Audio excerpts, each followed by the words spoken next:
राज्यपाल सर राज्यपाल को आपने ज्ञापन सौंपा है सर, क्या डिमांड की गई है जी? लोग बोले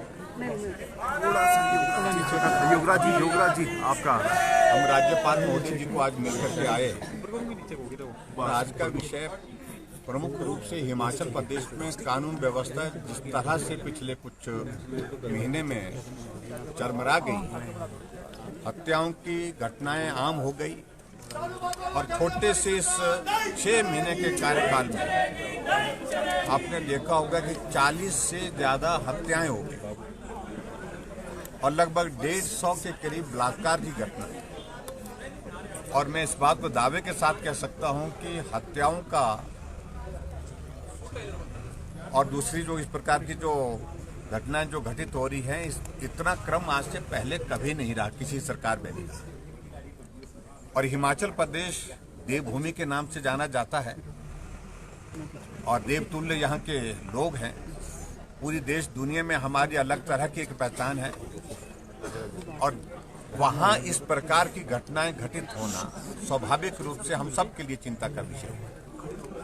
प्रमुख रूप से भी हाल ही में जो घटना घटित हुई जो चंबा जिला के सलोनी सब डिवीजन के अंतर्गत 25 साल का एक नौजवान मनोहर नाम का 6 तारीख को घर से गायब होता है, शाम तक घर नहीं पहुंचता है। उसके पश्चात परिवार के लोगों ने ढूंढने की कोशिश की, रिश्तेदारों के यहाँ पर संपर्क करने की कोशिश की। जब उनकी खबर नहीं मिली तो पुलिस में दर्ज की रिपोर्ट और उसके बाद गांव वाले पुलिस वाले सब मिलकर के जब उसको ढूंढने के लिए निकले, तीसरे दिन उनकी लाश एक बोरी के अंदर घर से थोड़ा दूर एक नाले के अंदर मिलती है।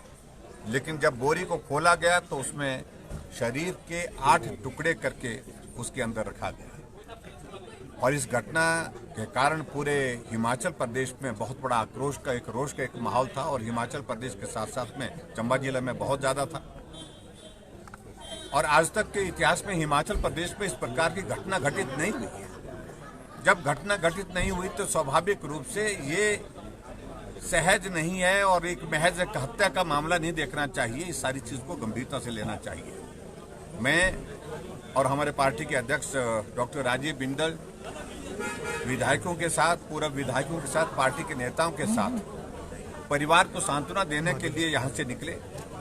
लेकिन सलोनी सब डिवीजन के प्रवेश होने से पहले ही वहाँ पर हमको रोक दिया गया।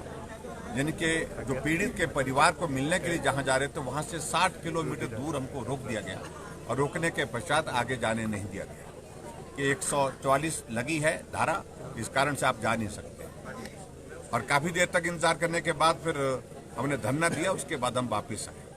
लेकिन हमारा कहने का अभिप्राय है, आज तक भी अभी देखा होगा 3 दिन पहले भी वहां पर लगभग 10,000 लोगों ने, जिसमें कोई पार्टी नहीं थी, राजनीतिक दल नहीं था, लेकिन सामाजिक संगठन जो है मिलकर के सब समाज के लोग निकल आए। 10,000 लोगों ने प्रदर्शन किया। और जहां तक उस परिवार की, उस व्यक्ति की पृष्ठभूमि जो आरोपी है, उसके संदर्भ में मुझे कहना है कि वो संदिग्ध है और उस बारे में इन्वेस्टिगेशन बहुत गहनता से होनी चाहिए। एसआईटी कॉन्स्टिट्यूट की है, वो सिर्फ एक सीमा तक देखेंगे, वो मर्डर के मामले को देखेंगे। लेकिन हमारा मानना है कि वहाँ वो इलाका बिल्कुल सेंसिटिव है, जम्मू कश्मीर के बॉर्डर के बहुत करीब है। शत्रुंडी हत्याकांड वहाँ पर आपको मालूम है कि 98 में हुआ, जिसमें 35 लोगों की हत्या वहाँ पर कर दी थी आतंकवादियों ने घुस करके। ऐसे में इस बात को लेकर के आशंका जाहिर की जा रही है कि इसकी इन्वेस्टिगेशन सिर्फ हत्या तक नहीं, आगे भी होनी चाहिए। इसका ताल्लुक किस प्रकार से है, इसका व्यवहार कैसा रहा है, जिसके बारे में आपको मालूम पड़ा है कि बहुत बड़ी ज़मीन पर कब्जा कर रखा है सरकार की।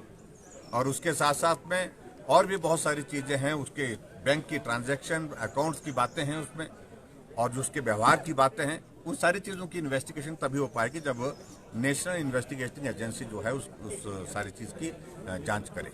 ये हमने आज माननीय राज्यपाल महोदय जी के समक्ष अपना आग्रह रखा, निवेदन रखा, जिसमें हमने कहा कि आप इस सारे मामले को की गंभीरता को देखते हुए इसकी जांच जो है वो NIA के माध्यम से करने की जो हमने जो मांग की है उनके समक्ष रखी है। और जहां एक बात को लेकर के मुझे जो चिंता का विषय हमारा, हिमाचल में सरकार कांग्रेस की बनी और कांग्रेस की सरकार बनने के बाद मुख्यमंत्री का पहला बयान ये आता है कि जिस प्रदेश में 97% 97% हिंदू हैं, वहां मैं हिंदूवादी पार्टी को हरा करके आया। ये बहुत दुर्भाग्यपूर्ण है। ऐसी बयानबाजी से बहुत माहौल खराब होता है और ऐसी बयानबाजी से ऐसे लोगों का हौसला बढ़ता है। और यही नहीं, दिल्ली में गए पहली बार मुख्यमंत्री बनने के बाद, वहां भी ये स्टेटमेंट दिया। और यहां से आगे बढ़ करके जब कर्नाटक में चुनाव हो रहे थे, कर्नाटक के चुनाव में उनका जाना हुआ, तो वहां पर भी उन्होंने ये स्टेटमेंट दिया। इस बात को गंभीरता से लेने की आवश्यकता है। अभी भी इन्वेस्टिगेशन की जो प्रोसेस है, बहुत सारी चीजों को हमारी जानकारी है, उनको हशप करने की कोशिश की जा रही है। फैक्ट्स जो हैं ठीक है, गिरफ्तारी हुई है, वो तो सबूत के साथ हो गई है उस बात को लेकर के, लेकिन उस सारी चीज की इन्वेस्टिगेशन एनआईए के माध्यम से बनती है और इस गंभीरता को समझने की आवश्यकता है। इसलिए आज हम महामहिम राज्यपाल मोदी जी को अपनी बात कहने के लिए भाजपा इस मामले को लेकर अपनी राजनीतिक नीतियां देखिए, सरकार के मंत्रियों ने कहा है कि क्षेत्रवाद के नाम पर भी भाजपा प्रदेश को अलग करने की कोशिश कर रही है। देखिए, मैं इस बात को लेकर बस सीधा कहना चाह रहा हूँ, भाजपा इसमें कहां से आ गई? क्या पीड़ित के परिवार को मिलना गुनाह है? भारतीय जनता पार्टी के लोग अगर मिलना चाहते हैं, मैं लीडर ऑफ ऑपोजिशन हूँ, पूर्व में मैं मुख्यमंत्री भी इस प्रदेश का रहा हूँ, जनप्रतिनिधि होने के नाते और पार्टी के प्रतिनिधि होने के नाते पार्टी के अध्यक्ष और हम सब लोग मिलने जाते हैं, तो मुझे लगता है कि इसमें राजनीति की कोई बात नहीं है। होना तो ये चाहिए तो उल्टा कि मुख्यमंत्री को हमसे पहले जाना चाहिए, ना मंत्री गए ना मुख्यमंत्री गए, और जब हम जा रहे तो हमको रोका जा रहा है। और जहां तक सारी चीजों को लेकर के जो आप पूछ रहे हैं, पर्टिकुलरली के क्षेत्रवाद के, और हिमाचल के इतिहास में पहली बार कोई मंत्री खड़ा होकर के भाषण दे रहा है, पुलिस की उपस्थिति में भाषण दे रहा है, मीडिया की उपस्थिति में भाषण दे रहा है, जिसमें क्षेत्रवाद की बात कही गई है। और मेरा ये कहना है कि मुख्यमंत्री को इस सारी बात का संज्ञान लेकर के जिस प्रकार के हालात पैदा हुए हैं, तुरंत मंत्री को बर्खास्त करना चाहिए था। लेकिन उसके बावजूद सारी चीजों को रफा दफा करने की ये प्रक्रिया चल रही है, इससे हिमाचल का भला नहीं होगा। हिमाचल प्रदेश में 6 महीने में 40 से ज्यादा मर्डर हो गए और उसके बावजूद बोल रहे कि राजनीति कर रहे हैं। 150 से ज्यादा वहां पर हिमाचल प्रदेश में बलात्कार की घटनाएं घटित हो गई, उसके बावजूद बोल रहे हैं राजनीति करने के लिए। इस प्रकार की परिस्थिति प्रदेश में बन गई है। व्यवस्था परिवर्तन के नाम से चारों तरफ अव्यवस्था का आलम है, यही हम मुझे कहते हैं। पिछले कल उप मुख्यमंत्री ने भी एक बात कही है, भाजपा का केंद्र सरकार की 9 वर्ष की उपलब्धियों पर कार्यक्रम चल रहा है। उस मुख्यमंत्री ने आईआईटी कमान में कहा है कि इनका स्किल इंडिया कहीं दिखता नहीं है, मुझे हराने खुद प्रधानमंत्री आए थे, परंतु हम चुनाव जीते, ये हमारा स्किल है। देखिए, अगर उप मुख्यमंत्री ने ये बात कही है, मैंने अभी तक तो सुनी नहीं, लेकिन अगर आपके माध्यम से अगर ये जानकारी हमको आ रही है तो मैं समझता हूँ कि बहुत गैर जिम्मेदाराना व्यवहार मंत्रियों का तो हो गया, और अब मुख्यमंत्री उप मुख्यमंत्री की स्थिति भी उस प्रकार की है। और चुनाव के लिए प्रचार करने के लिए सब लोग आते हैं, और हमें इस बात की खुशी है कि हमारे देश के प्रधानमंत्री नरेंद्र मोदी जी हिमाचल में उनका अपना एक बहुत बड़ा योगदान रहा है विकास के लिए।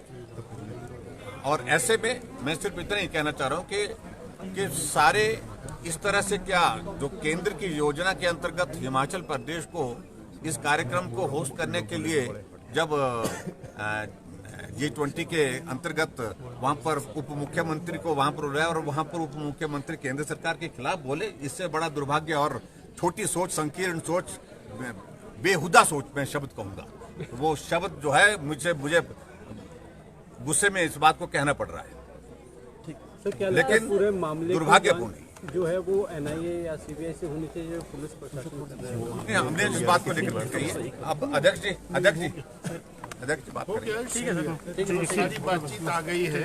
माननीय लीडर ऑफ ऑपोजिशन सर, क्या ज्ञापन देने के बाद अभी आने वाले समय में रोष प्रदर्शन किया जाएगा? अभी ज्ञापन देकर के आए हैं और सारा विषय माननीय लीडर ऑफ ऑपोजिशन ने कहा है, पार्टी उसी लाइन के ऊपर